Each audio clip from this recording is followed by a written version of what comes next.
Hello, I'm Nicolette Pomber-van-Zyl, editor of ESI Africa, and I'm coming to you from the African Utility Week studio. Today I'm with Ruehl, who is the Vice President for Market Development in Africa with Siemens. Welcome, Rainer. I believe that you've just arrived in Cape Town and have come out of some meetings, so thank you very much for your time. I want to talk about the gas-to-power market, which is something that is very much a focus in South Africa and the rest of Africa. And it's been called the preferred fossil fuel. So what is it that is the benefits around incorporating gas-to-power in any energy mix? Well, first, Nicolette, thanks for being here and giving me the opportunity to speak. Of course, there are various advantages for putting gas into your energy mix. I think the ideal fuel and the power generation out of gas, the ideal fuel to deal with a lot of different challenges in the market, not only in Africa, but throughout the world. The beauty of gas is that it is now a commodity that is available throughout the world in large quantities at very affordable prices. And power generation can be produced out of that gas in a very short time frame at a reasonable price. So we're talking about a power that is clean, certainly much cleaner than the coal that has been used throughout the continent in many occasions. And we're talking about dependable, reliable, affordable power out of gas. So I think it'll be, as you stated, rightfully so, the fuel of choice for the next decades to come. Right. It is definitely an energy source that is being sought after at the moment, as you know, in South Africa, with the Independent Power Producers Office looking at incorporating gas to power. But there must be challenges around it, whether it's technical or financial or even environmental. What is it that we don't know about gas to power? Well,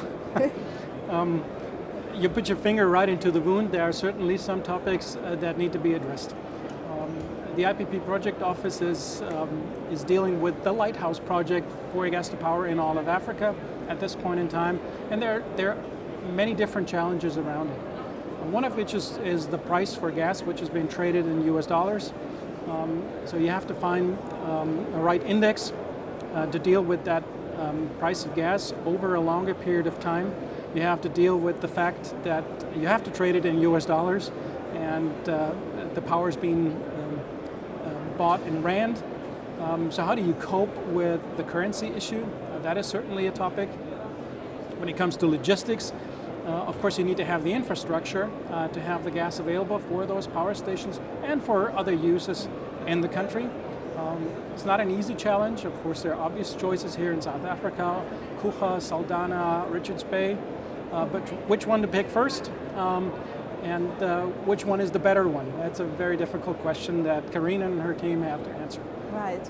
And one of the challenges, of course, for South Africa is that we don't have our own natural supply. So we would have to be importing this. And I was speaking to somebody earlier who mentioned that we could be looking at Mozambique to get that resource. Is that something that is the suitable solution? It could be. If you look at Mozambique, you have to certainly also look into the challenges that Mozambique is facing. The beauty of Mozambique is that it's very close and that it has large resources in natural gas. So it is the natural choice for South Africa to source gas from the existing gas fields to the new ones that have to be developed. Now, in order to get those developments going, you need to have substantial financial investments, and the Mozambican government needs to do their part in making sure that that can happen and move forward. Mm-hmm. Also, the right legislation needs to be in place. When you say the right legislation, what exactly are we talking about? Well, you're talking about a legal framework that would allow the international players that are active in these fields to have a business environment that gives them the comfort of staying in there for the long run. I believe most of the African countries are heading to the right directions, but there is some work to be done. Certainly. Right. And I think that it's very important in terms of been able to accommodate the risks that are involved with any power project on the continent? Yeah. Let me not just only focus on the risk and the challenges, because there's much more beauty in this business than there is risks. So there's a lot of opportunities that is associated with the gas resources in Mozambique. There's a lot of opportunities associated to the gas to power program here in South Africa and in other African countries for that matter. And they outweigh certainly the risks. You only have to deal with them. Right, we need to look on the positive side Yes. of the whole gas to power energy mix in South Africa as well as the rest of the continent.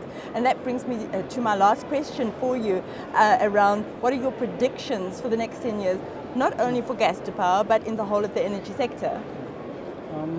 Well, just look at the attention that events like these are drawing. It is absolutely tremendous. The countries from organizations from all over the world, companies from all over the world are showing up, are showing their interest, are very positive about the development in Africa, are keen to do business here.